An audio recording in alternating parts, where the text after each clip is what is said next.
আজকে আমি চলে এসেছি আমার সবচেয়ে পছন্দের একটি জায়গা, আর সেইটি হচ্ছে জাফলং।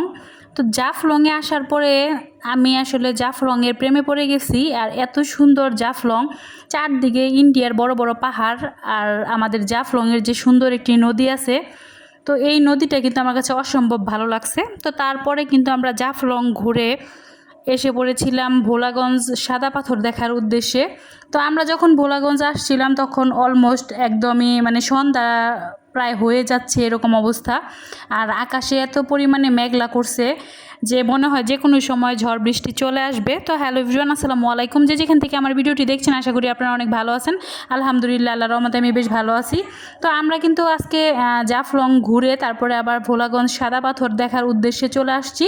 আর সাদা পাথর দেখার উদ্দেশ্যে যখন আমরা আসছি তখন অলমোস্ট বিকাল পার হয়ে গিয়েছে, সন্ধ্যা ভাব। তো এই সময় আসলে আসাটা আমাদের একদমই উচিত হয় নাই, কারণ আমরা যে কোনো একটি স্পট সকালবেলা আসলে সারাদিন ঘুরে আসলে ভালো লাগে, বাট আসলে অল্প টাইমের মধ্যে এসে সমস্যা। তো এখানে দেখতে পাচ্ছেন এটা হচ্ছে টিকিট কাউন্টার। তো এখান থেকে আপনারা টিকিট কাটতে পারবেন। তো জন প্রতি আসলে 100 টাকা করে এখানে আপনারা গ্রুপের মাধ্যমে যেতে পারবেন। তো যেই নৌকা দিয়ে যাবেন আবার সেই নৌকা থেকে আবার ব্যাক করতে হবে আর কি। তো নৌকাওয়ালা মামাদের নাম্বার রেখে দিতে হবে। তো এইখানে আসলে দেখেন চারদিকে যে বড় বড় পাহাড়, এই পাহাড়ের সৌন্দর্যে আমি একদম পাগল হয়ে গিয়েছি। এতই সুন্দর, আমার কাছে মনে হচ্ছিল আমি এখানে থেকে যাই।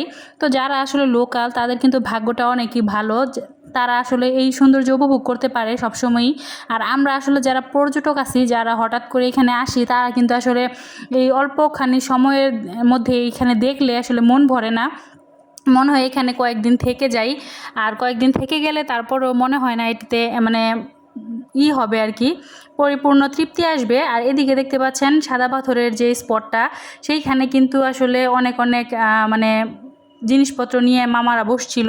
আর চারদিকে ইন্ডিয়ার বড় বড় পাহাড়, ইন্ডিয়ার সীমানা, এটা আমার কাছে অনেক ভালো লাগছে। মনে হচ্ছিল যে এই তো ইন্ডিয়ার বাংলাদেশ পাশাপাশি আসলে দুইটা দেশ, তো একই মাটি একই সব কিছু, তারপরও আসলে দুইটা দেশ। আর ইন্ডিয়ায় কিন্তু সম্পূর্ণই আমাদের সৌন্দর্য জায়গাগুলো ইন্ডিয়াদের আন্ডারে চলে গিয়েছে, আর আমাদের আসলে ওইরকমভাবে কোনো ভালো আসলে জায়গা আমরা পাই নাই।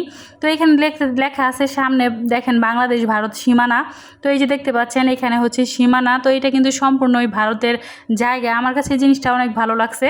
তো আমরা আসলে বাংলাদেশ আর ভারতের 0 পয়েন্টে চলে আসছি, আর সামনেই ভারত, এইটাই আমার কাছে অনেক ভালো লাগছে। তো সাদা পাথর এর পরবর্তীতে আসলে যাব। তো আজকে কিন্তু যাইতে পারি নাই। তো আজকের ভিডিওটি কেমন লাগছে অবশ্যই কমেন্ট করে জানাবেন। আজকের মতো এই পর্যন্তই, সামনে ভিডিও দেখার আমন্ত্রণ রইল।